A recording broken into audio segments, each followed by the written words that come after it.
صدا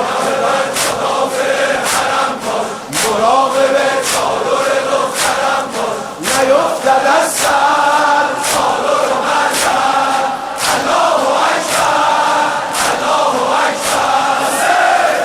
سرباز ره دین بود حاکمت احمدی دین بود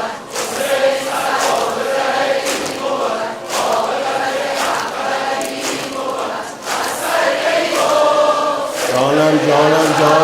جانم ماشاءالله زینب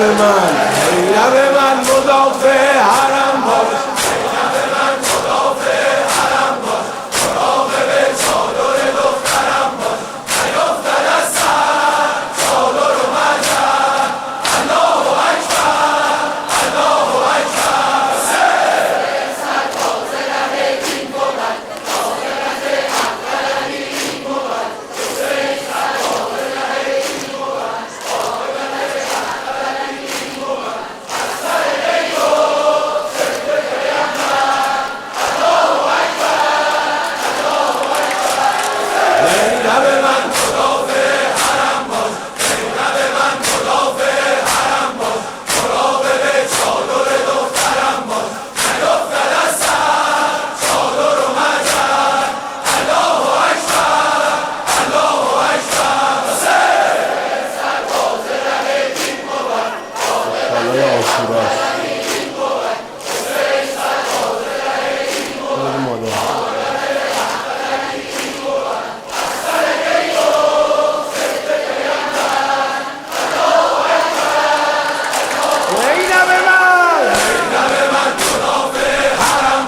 زینب من مدافع حرم باش مراقب چادر دخترم باش نیفتد از سر بیرونی ها دو دمه هر سالو بگن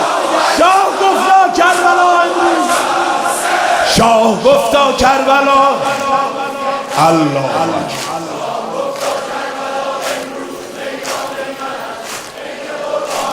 مادرم زهرا در این گودال زهرا در این گودال مهمان من است مادرم زهرا در این گودال مهمان من است عید قربان من است عید قربان جان شاه گفتا